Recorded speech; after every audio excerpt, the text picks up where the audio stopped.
Let's go! We battled, it was competitive, but we just obviously didn't get the job done. Our Tom Brady series continues with the single most important game when it comes to all-time sports discourse. And I'll tell you why at the end of today's video.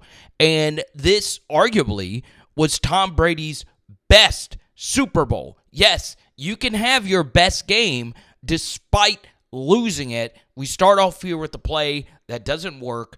Outside zone play action fake, and it's incomplete. 2nd and 10, and it's amazing how similar this Eagles defensive Super Bowl strategy was to basically what the Kansas City Chiefs did.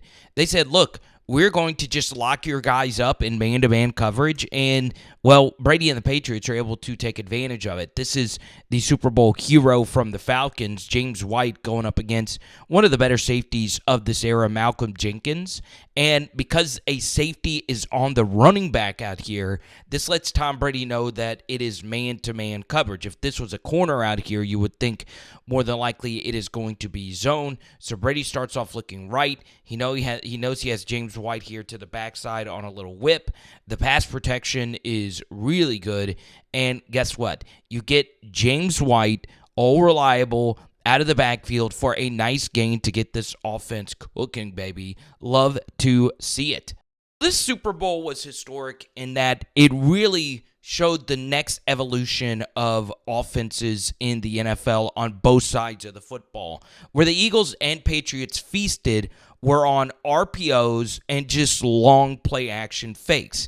And basically, while this isn't an RPO, this is just a play action fake the entire time. What both teams did a really good job of is with these longer developing play action fakes, it really forces this defense to show their hand, right? It's such a long read to figure out what exactly the offense is trying to do. Okay, so they fake a little long counter play, and watch what happens. When they stop the play action fake, it stops in the tracks, an unblocked blitzer coming off the edge. And while that play action fake also works in, slowing down this pass rush, it also slows down this blitzer, and the guy that you fake the ball to also becomes a protector, okay? And another thing is 53 did a bad job seeing that this was indeed a play-action fake. Watch him run over here thinking that it was a handoff.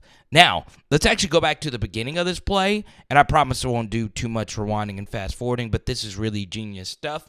This time, the Eagles are in zone coverage, and a great zone coverage beater is a vertical and a shallow over behind the vertical, right? If the corner is in a bail, cover 3-ish technique, it opens up a wide open pocket of space over here, okay? And that's exactly what happens. So you get really good protection up the middle, and you get this shallow drag, and bang. Look at how open this is. It really is beautiful offense, and it's because those fakes are so effective, even if you're not running the football unbelievably. That was also a really good block right here on Jalen Mills. And Chris Hogan, who became the hero for the Patriots in the Super Bowl, has an absolutely massive gain. The Eagles really struggled with fakes in this game. So play action right here, and you're thinking that this is, a simple split zone, little wham-ish kind of run. But guess what? It's actually a handoff. So 96, who is the backside contained here, gets fooled again, all right? He thinks that it is a run. And you want to know why Rob Gronkowski is considered by many the best tight end of all time? Look at what he does to this end. So not only does his end get fooled, he loses his feet and loses contain at the same time. You get a good peel back right here from 77. And once again, look at all this space versus a Jim Schwartz defense, all right? It's not an absolute huge gain of yards, but what it does is it stretches this defense and has them thinking, man, they are running basically everything in their playbook. Long play action fake versus an aggressive defense. So you have, a fullback in here, and look at this fake. It's just simple football. Long play action fake. You see linebackers basically losing their heads, smashing into this fullback, and you're basically just giving these yards away to the greatest quarterback tight end duo of all time? Or are they the best of all time? You guys let me know down below. And that's a really, really good touchdown-saving tackle right there. Another thing it does is it gives away if you're playing zone or man coverage. Okay, so if this is a linebacker type out here, you're thinking that this is some variation of man. It could be zone, obviously, but man, this is just really good offense. You get good protection here, and Tom just decides to go to all reliable James White for an easy completion. Nothing was open deep, and you'll take these 5 yards every single time. Now, this is where the cat and mouse game begins. So we've seen throughout this drive, fullback on the field, lots of long, drawn-out play-action fakes. This time, though, they actually do hand it off, and guess what? The Eagles never adjusted. They just said, look, we're going to stop this run no matter what, and that's exactly what happened. So I think the Patriots are a little shocked by that on this run, and they get a good stuff. Now, there's so much focus on the Brandon Graham strip towards the end of the game, but honestly, after rewatching everything, this is the single most fascinating play from this game, okay? So Tom is able to see here, once this play action, this motion defender comes out here, Tom is able to see that this is likely not going to be a blitz, right? This is a pretty clear, just simple four-man alignment. It also doesn't look like this linebacker is coming on a blitz. So Tom knows he has to find somebody open versus basically 7 defenders back here, all right? So basically, pre-snap, Tom is thinking that this is going to be some variation of man coverage. So what do the Patriots do? Well, they run a man coverage beater to all-reliable James White. So you try and get a little pick-and-roll action here. You get a pick right here from Brandin Cooks, and he's trying to see if James White is going to be open. What Tom sees is the Eagles doing something called a banjo-ish technique, which basically means, remember earlier on the little whip, it's really hard to defend a running back like James White on a whip. So this defender leaves Brandin Cooks and has James White right here on this out route. All right. So what you can do to combat that, you see, you get a 2-for-1 right here.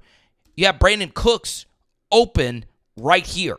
Okay. Now, there's a few things about this. Number one, Brandin Cooks is a little slow to react. What I would tell, the Patriots in this situation, and obviously I'm no Josh McDaniels, is that one of the more effective things you can do so you don't get called for a pick, because this could have been flagged right here because you could see that that is a clear pick, is, one of the more effective things is just run through here, act like you're running a pick, and then boom.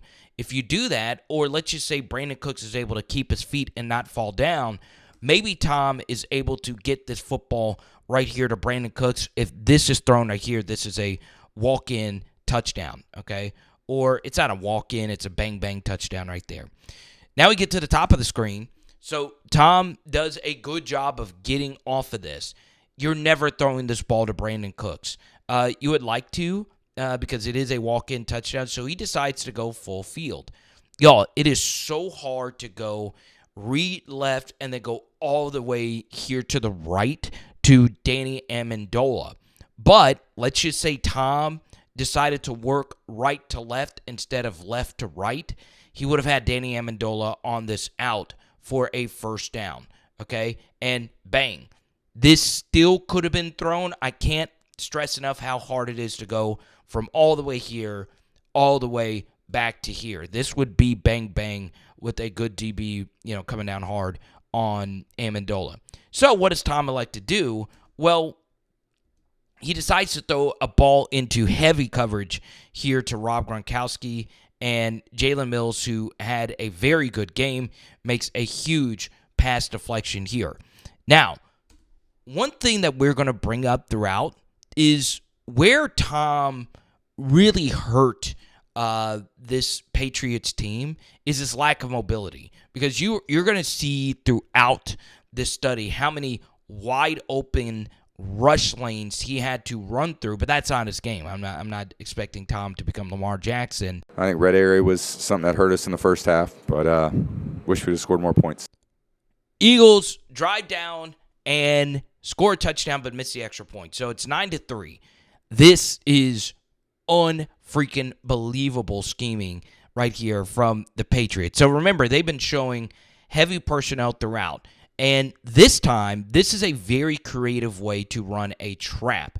All right, so rarely do you see the fullback take on the defensive tackle, but this is really, really, really sexy stuff because a guy like Fletcher Cox likes to get into the backfield and make big plays. This play is a disaster if you don't trust Devlin to get this block on Fletcher Cox, and bang. All right, look at how well this is choreographed right here. Joe Thuney holds on for dear life versus 93. This is a really good block by him, all things considered. And look at this hole. Now, this could have been more if Thuney had a better block right here, but Deion Lewis is able to squirt through here.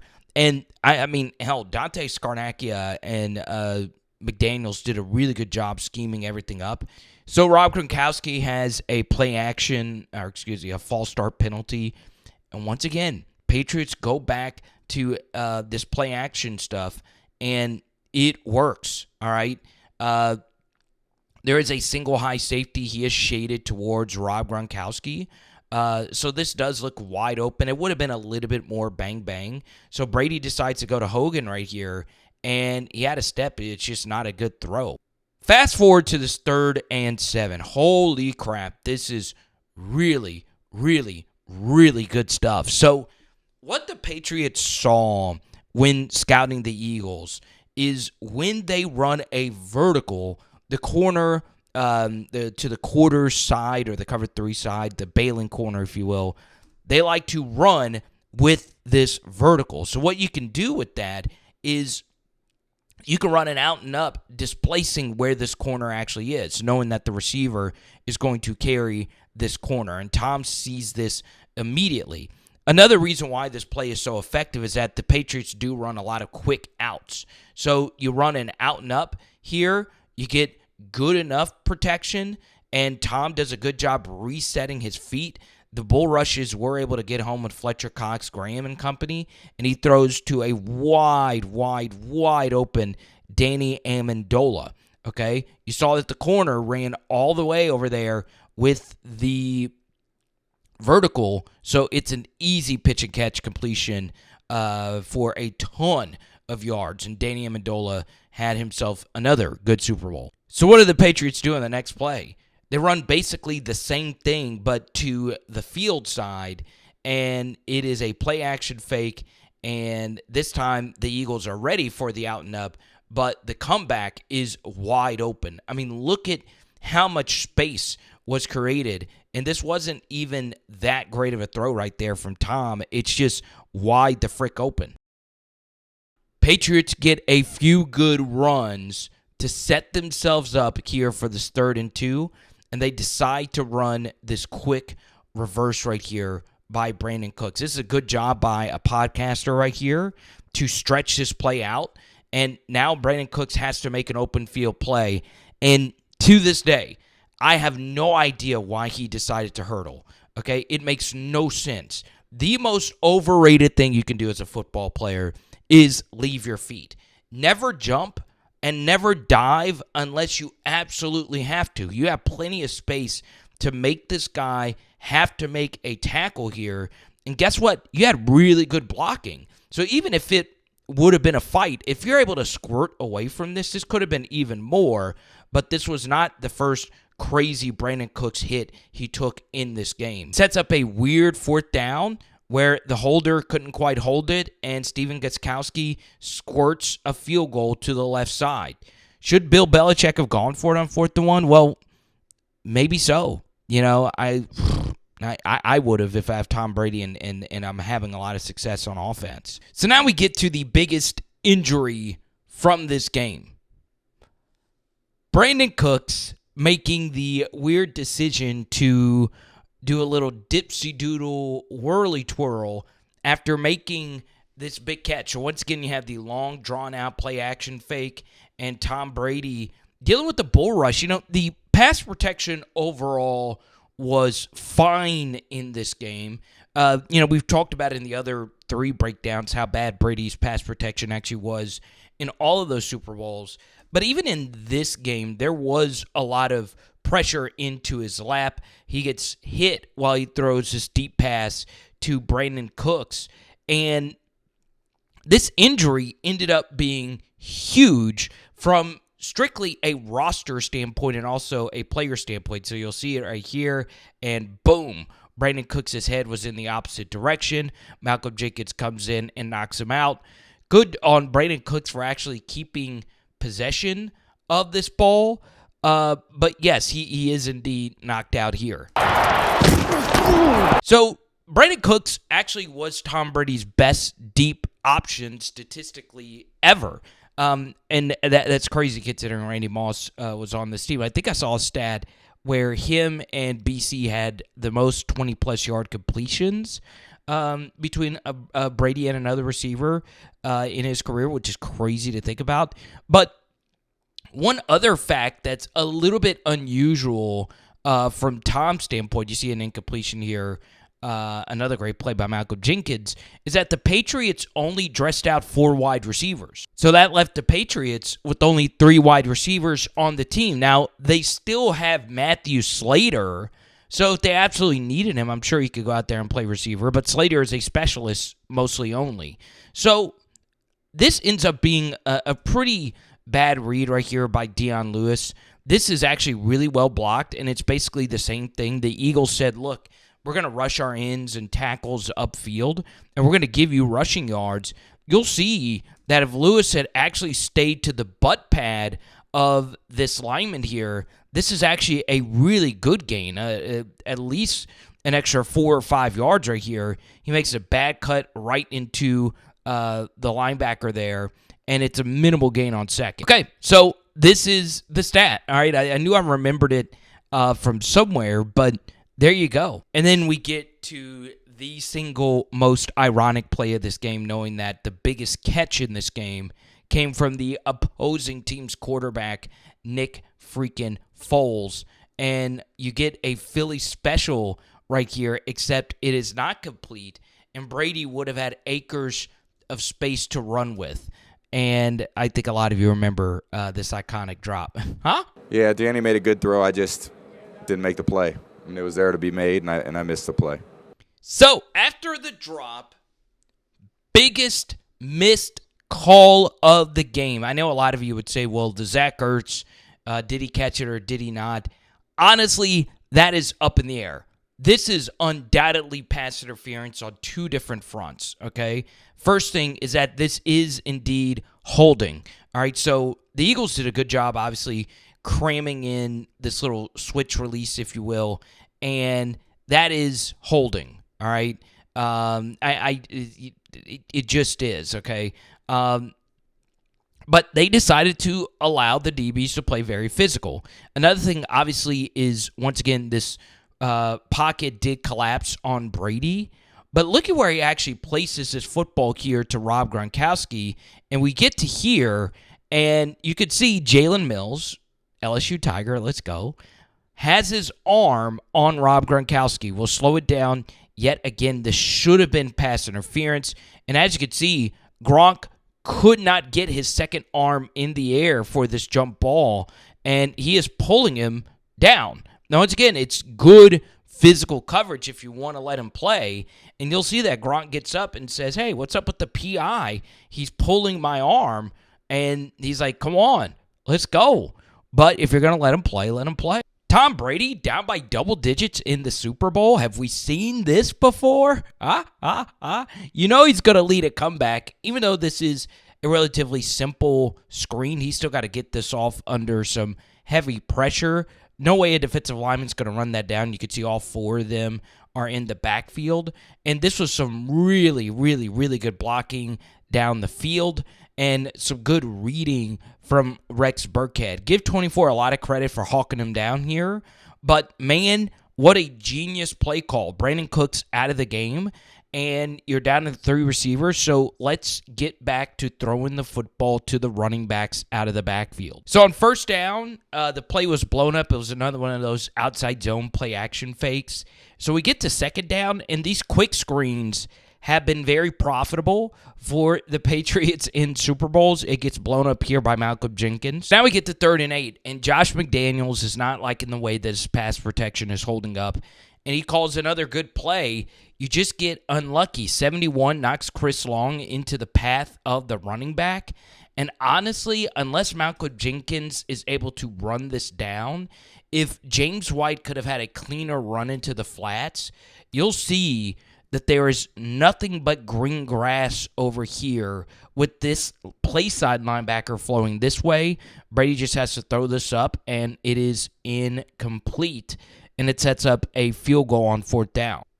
So there's a fluky interception. Patriots get the ball back, and here they are after a Dion Lewis 4-yard first down run. And, man, this is really good stuff right here from Tom. Okay, so he sees that Malcolm Jenkins goes out with the running back into the flats, works to his big target, Rob Gronkowski, right at the sticks. Good tackle to leave him short, and it sets up 3rd and short, except the ball was dropped. So finally, the Patriots get a pass interference call to go their way. I mean, the Eagles were definitely mauling the Patriot defenders.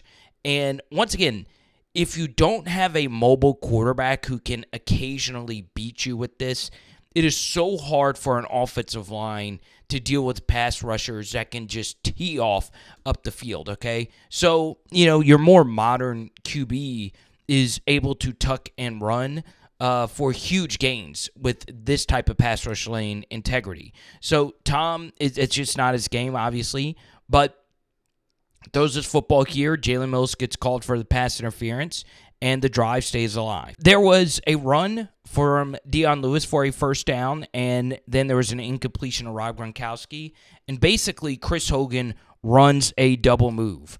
I'm a huge Jalen Mills fan. He's always been susceptible to the double move. Tom does a good job giving his wide receiver as much time as possible. It was really good pass protection, even though the pocket was semi-collapsing. And look at where Tom places his football. Bang! Right on the upfield shoulder to Chris Hogan, who picks up the first. And you'll see the double move here. It's a stop and go. Tom does a really good job selling this. So you notice he keeps his eye center field right at the safety and thinking that maybe he's working here to Philip Dorsett. Instead, he works the stop and go right here with Chris Hogan. He stops and then he goes. And Tom obviously could have let that go a little bit sooner, but he does get it off in plenty of time.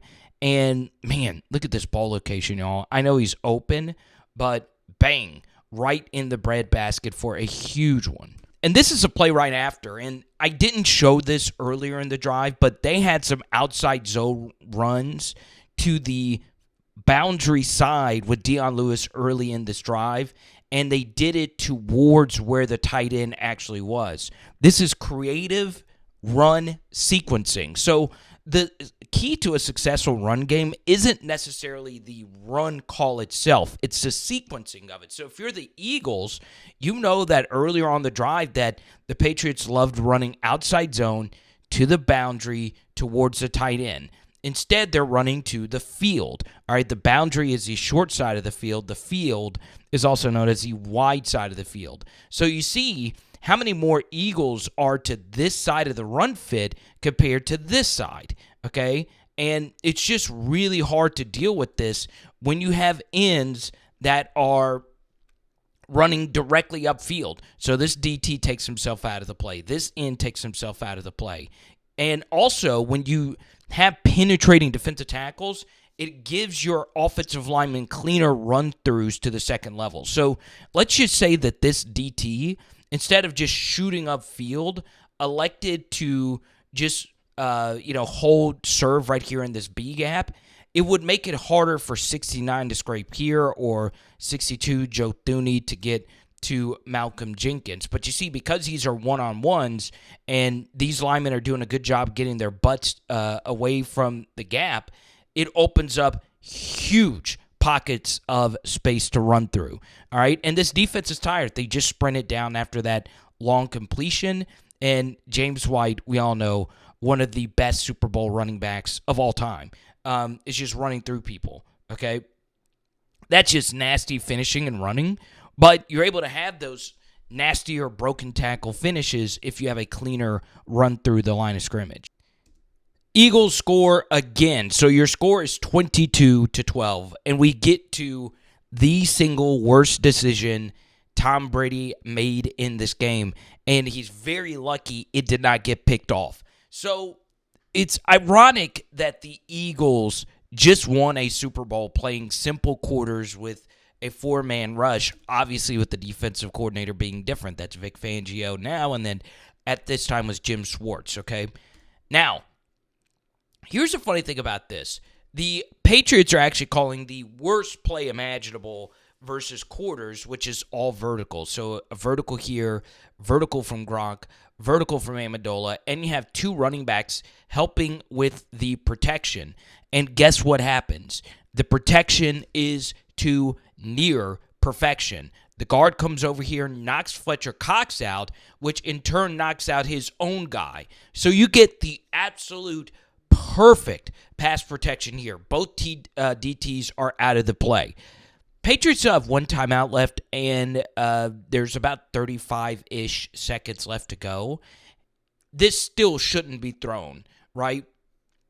Throw your check down where he can run out of bounds, or get this, run, right? They're giving you basically free yards right here. You're only picking up 6 or 7, and you got to get up and spike it. So running's probably not the best option here either. But a guy like, or just a more mobile quarterback in general, will run and take these yards, spike it, and that would probably leave you, I guess, 15 seconds left, and then you could, get yourself in better field goal range.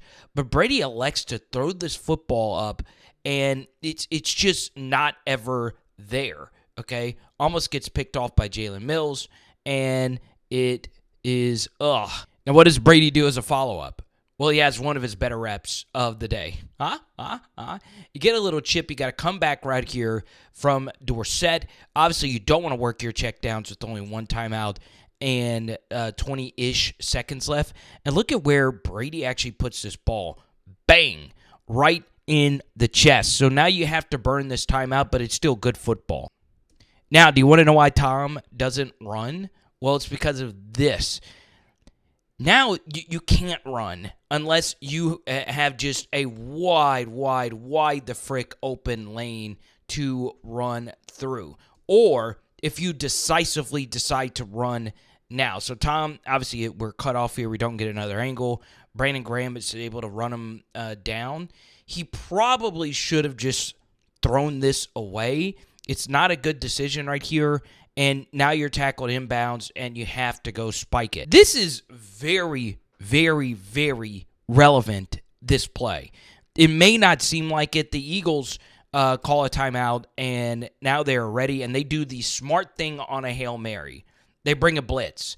All right, it's impossible to hold your blocks for that long. Blitz some fast guys to go run down the QB. But the Patriots actually counter with something smart, which is just a quick screen with a ton of blockers in front.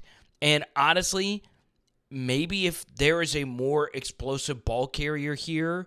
Yeah, we moved the ball quite a bit too. We just, we did a good job in the second half. First half, we had a lot of yards. We just didn't have a lot of points. And that came back to kind of bite us in the end. We pick it up here in the third quarter. Tom Brady, 276 pass yards. Are you freaking kidding me? And it seems like this film study is flying by. And guess what? A fast draft fantasy flies by as well. How about winning $50K with a draft that only lasts 10 minutes? Please go sign up using my promo code Carter. If you are a fantasy football nut, especially a best ball nut like me, go sign up now. It helps out in a big way. So Brady has Rob Gronkowski right here on a seam. Brady thought Gronk was going to curl the seam a little bit more inwards, And it looks like a very bad missed throw, but I understood what Tom was doing, and you get an incompletion. So guess what? They go right back to Gronk, and they are running a flood variation. So basically, any type of flood route is one where there is a vertical option, an intermediate option, and a flat option. And there's many different ways you can get into flood concepts.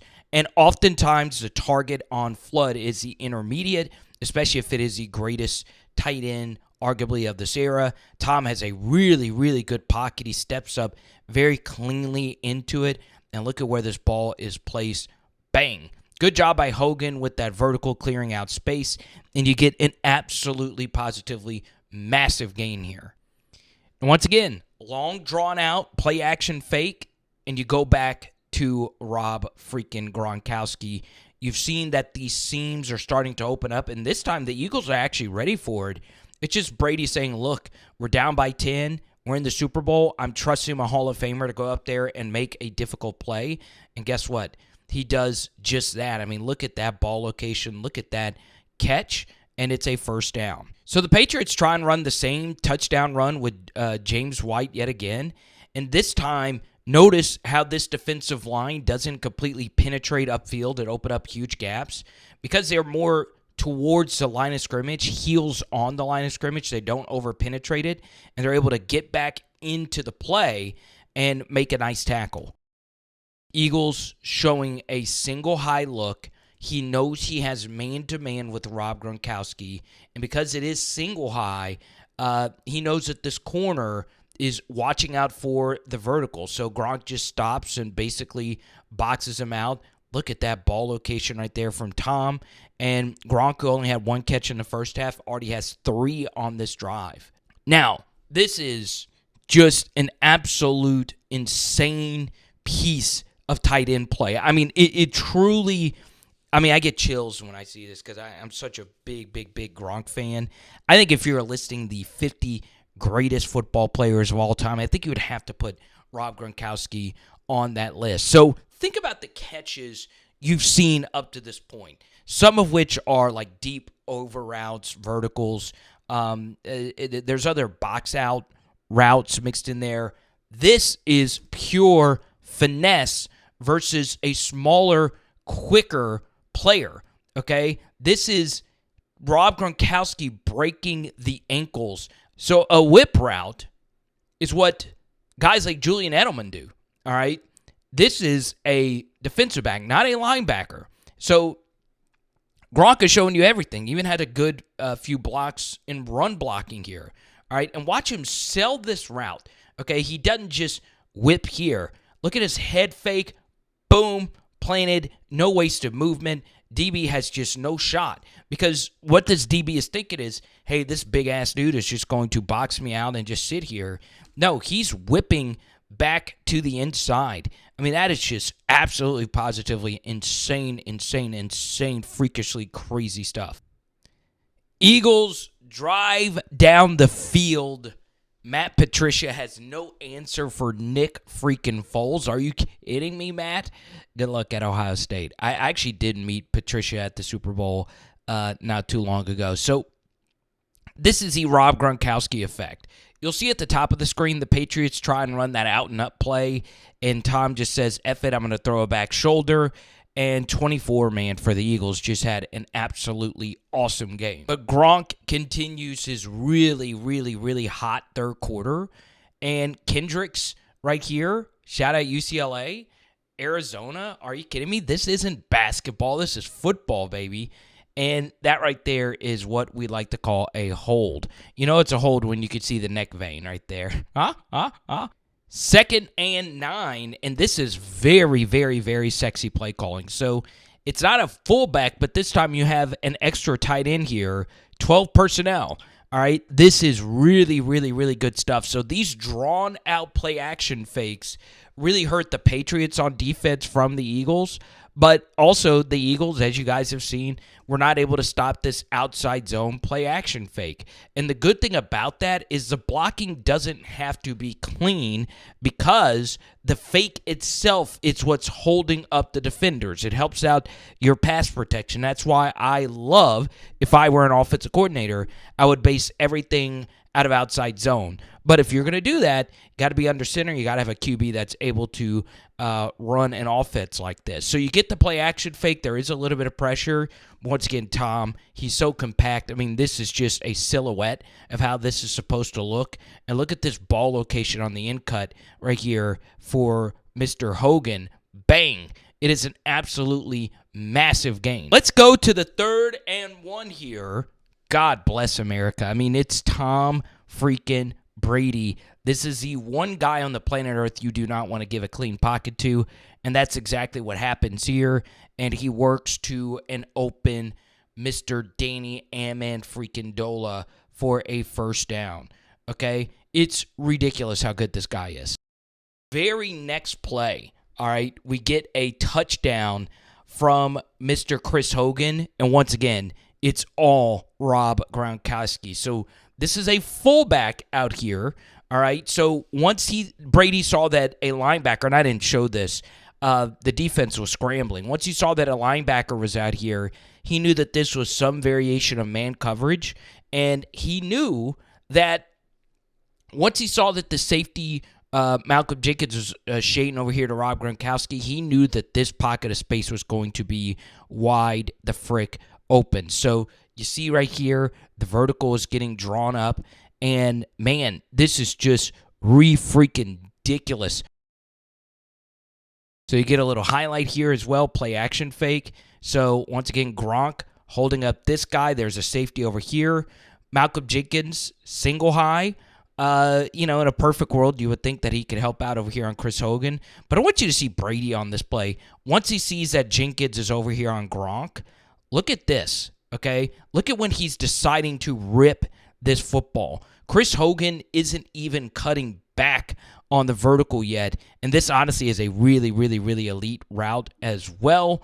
Watch this. Turn right into this DB's blind spot, and God, just look at when Tom is throwing this. That is ridiculous anticipation, and the ball obviously hits Chris Hogan right in the breadbasket. And y'all, right now, the way Tom's playing, I mean, this is as good as you could play the quarterback position. Tom Brady, easily the best fourth quarter quarterback in Super Bowl history. And it's interesting because the Patriots and just Tom in general don't start Super Bowls hot, but they finish them really strong. So Philly drives down the field. They have to settle for a field goal. And basically, Philly just kept doing this, right? Just shooting their ends way upfield. Their DTs getting upfield, linebackers being aggressive downhill. And it just opens up huge pockets of space in the run game. And that's a really good run on first to get this drive going. And then guess what the Patriots decide to do on second?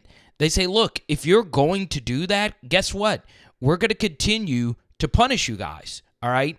Get upfield and take yourself out of the play. It just opens up huge holes and easier pathways to get easy second-level blocks. So it's another good run right here from Rex Burkhead. So Burkhead gets another 4-yard run, this time to the outside. And now as an Eagles defense, you bring an extra safety into the box. Tom's like, look, this is just a simple numbers RPO. If you look and see that there's just not that many people in the box, guess what? You just throw it really quickly behind the line of scrimmage here, and it's really, really, really good stuff. It could have been a throw all the way, but, man, that ball location was really good to get Hogan some momentum upfield.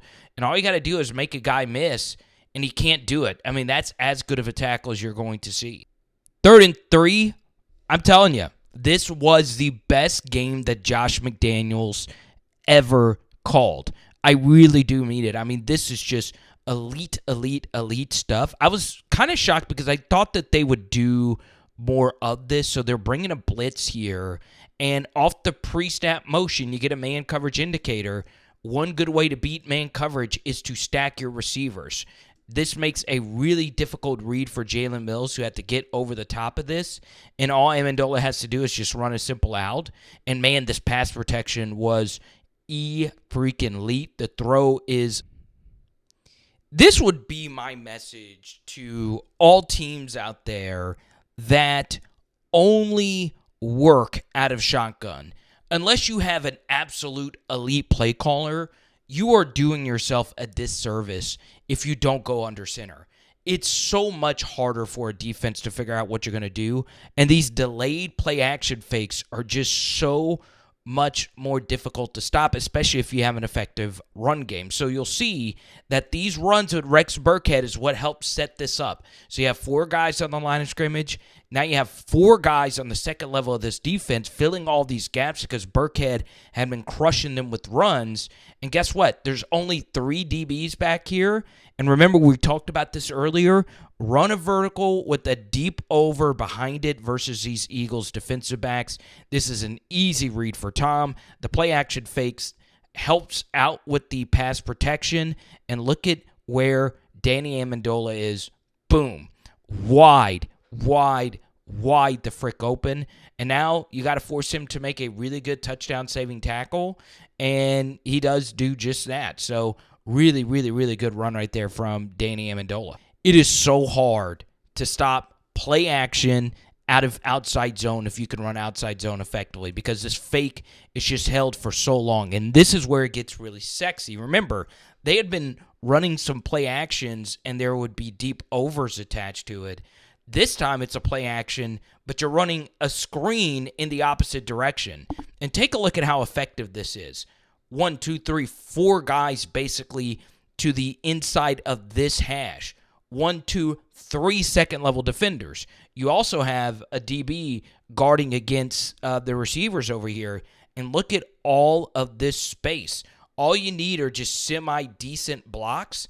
And Joe Thuney, man, this honestly, all things considered, was defended pretty well by the Eagles. It probably should have been more yards there. But still, it's just good play calling. Had the Eagles lost this game, this would have been one of the worst defensive coordinated games from Jim Schwartz I can remember. It was just a little too aggressive with your defensive linemen. Once again, a lot of DTs over-penetrating, and James White's able to squirt through there. Once again, Brady's biggest weakness, his lack of legs, especially in the red zone, okay? This comes from someone whose favorite quarterback is indeed a pocket passer. That, of course, if any of you know me, is Joe Burrow. Well, it's tied, Joe Burrow and Jaden Daniels. But, you know, the great Joe Burrow, and this is obviously college, but he does this in the pros as well. If he is given a rush lane, in particular in the red zone, he takes it, right? I think in this situation, if you're Tom, you honestly have to start stepping up and running some for 2 reasons. Even if you don't score, it's at least slowing down this pass rush some, right? If I know as a pass rusher that I can attack either side of an offensive lineman and not have to worry about contain being broken or any runs up the middle being run, then guess what? I don't have to worry about you running at all. So if Brady steps up here at all, he has a wide open walk-in lane to score. Okay, it's just honestly that simple because his pocket overall is really good. Now, why is doing that so important? Well, I do LSU breakdowns, and the quarterback for LSU has this same problem. Garrett Nussmeier, he's not a runner in his own right, but if you're given wide open lanes, in particular up the middle, you've got to take them instead of working these tight window throws because guess what? Defenders can just turn your backs to you all day. It's easier to double your red zone targets, and you have to fit tight window throws, and he couldn't get that one into James White. All right, 2nd and goal. Rob Gronkowski, fade route, all day, every day. Okay? This is really good stuff from Tom. I mean, the throw is absolutely perfect, and the catch is absolutely perfect. This was the best half I have ever seen a tight end play, Rob Gronkowski, in the Super Bowl. I mean, it really was that special. I mean, look at what Tom has done up to this point. I mean, this is a all-time Super Bowl performance right here. I would be absolutely positively furious if I was a Philadelphia Eagle fan watching this game. So you have a little tight end leak right here. This is too easy. I mean, yeah, the Patriots, it's end of game situation, but one timeout and with that much time, 2 minutes, that is just way, way, way too easy of a 7-yard gain right there. Obviously, the strip sack, I mean, the guys made a good play. I mean, they got a good rush, and, that's what they needed. Someone needed to make a play, and those guys made it. The biggest play of the game. It's what essentially ended this thing. The Patriots' timeout management was not so great. You don't want to burn your timeouts unless you're doing it as a time-saving mechanism until the end of the game. The second thing, obviously, this was a good job by Jim Schwartz. One thing he did do smart defensively, and they brought this up in the broadcast.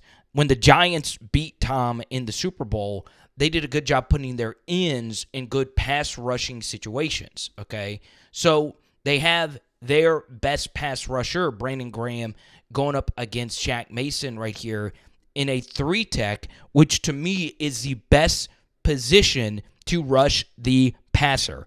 Not at defensive end, at defensive tackle. And you want to know why I have been saying throughout this video that it would have been nice at least once for Tom to step up and run. Remember, I would highly recommend you go check out our Falcons breakdown. Tom had a few runs in the game where he just stepped up and took the yards that were given to him. When you don't step up, it makes life so much more harder on your offensive linemen to allow themselves just to be as aggressive as they possibly can up the field. Should Mason have done a better job here? Yes. Is this a deep drop from Tom by design? Yes, because you're trying to do something vertically. But, in this situation, if Tom feels this much pressure, I am putting two hands on the ball, and Tom has done this plenty of times, and just running through this rush instead of actually trying to throw it, okay? So if you with two hands would have been able to step up right here, you're hitting James White right here, you're hitting Danny Amendola right here, and this ball is stripped, and that is your tackle football game essentially here. And you get an unlucky fumble bounce, and that basically ends it. Barnett had a terrible rush here. He just got lucky. You could see he got thrown out the club. But, lucky enough for him, the ball literally went directly to him. That is the luckiest defensive end play you'll ever see. Wow.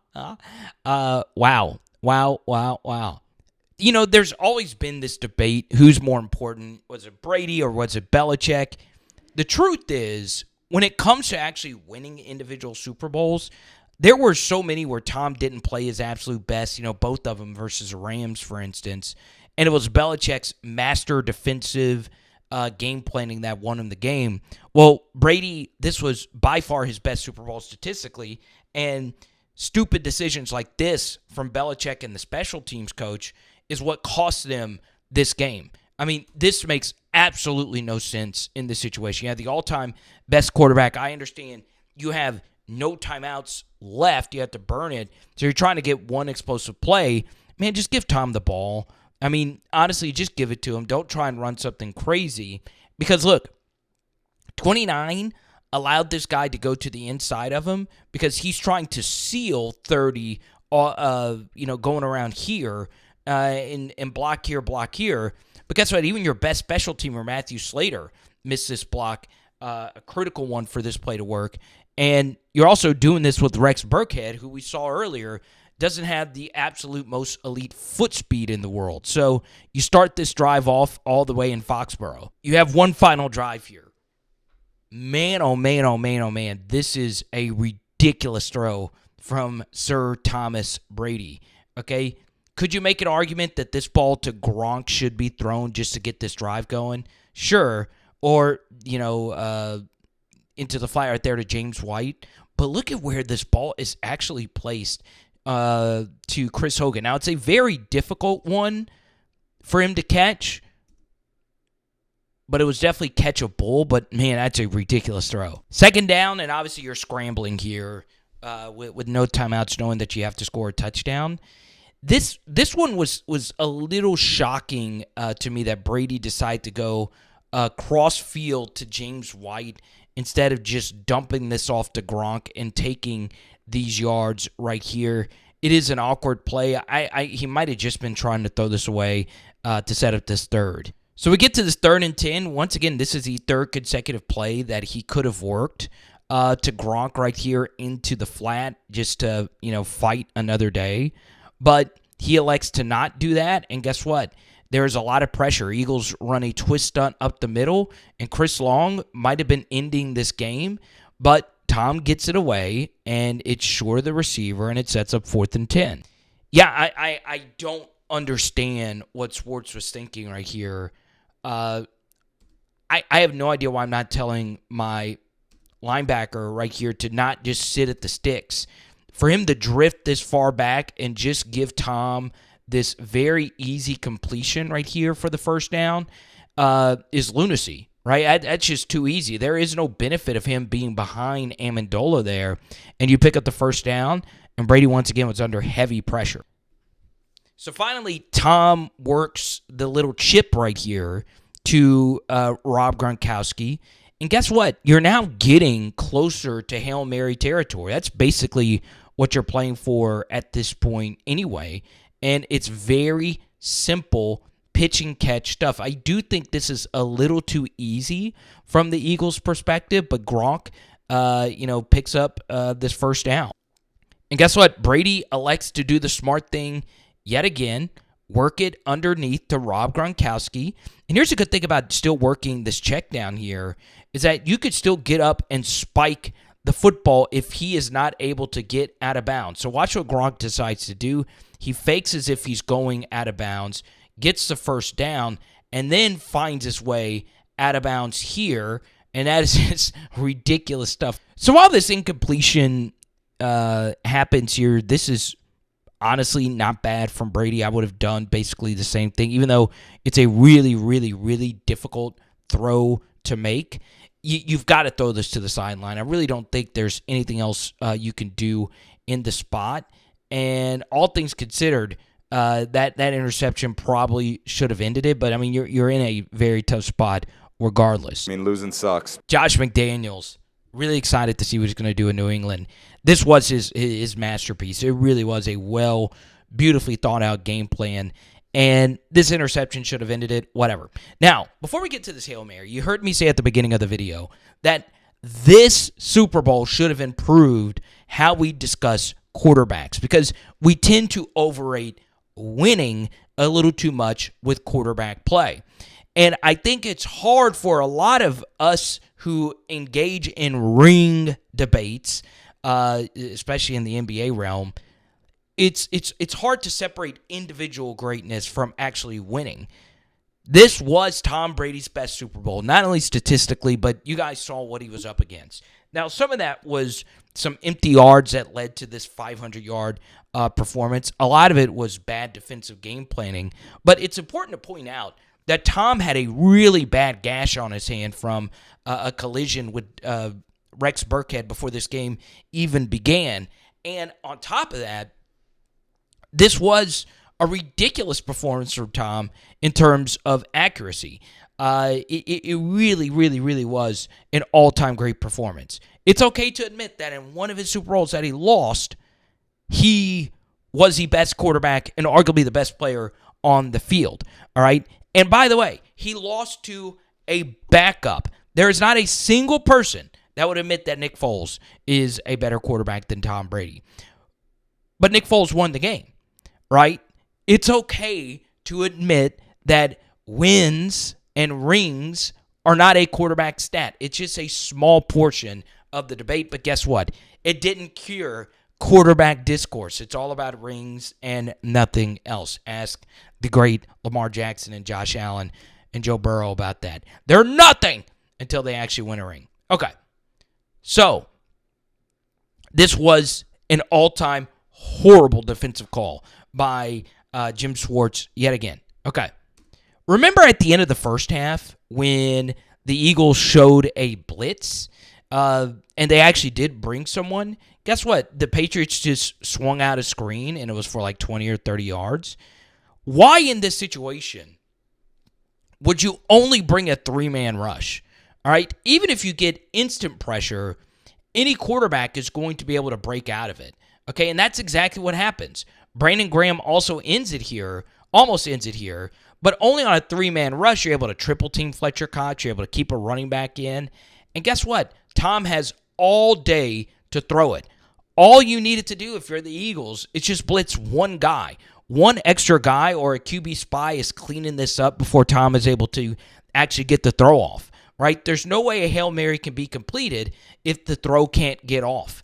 And Tom throws an absolutely wonderful Hail Mary, okay? Now, would you have preferred this Hail Mary to be thrown a little bit deeper? Yes, but if you're telling me that my all-time great tight end has a chance to catch this football at the goal line and win or, potentially tie the Super Bowl, I'm taking that all day, every day if I'm a Patriot. If one of these guys, there's 5 guys right here with no burgers and fries. If one of these guys is rushing Tom, this ball never gets off. Then you get the ricochet that goes up in the air. 21 should have just batted it down. And that easily could have gone this way into Danny Amendola. But guess what? It didn't go into Danny Amendola's hands, and that ended this game. Tom, what a freaking legend. Salute to you. And it's okay. Patriots fans, you guys won, 6 other Super Bowls? Are you kidding me? Floating in your face, 3 of them that you actually won. And we'll talk to you soon. It is Power Hour NFL. Boom. Tonight, we're doing Mahi Mahi.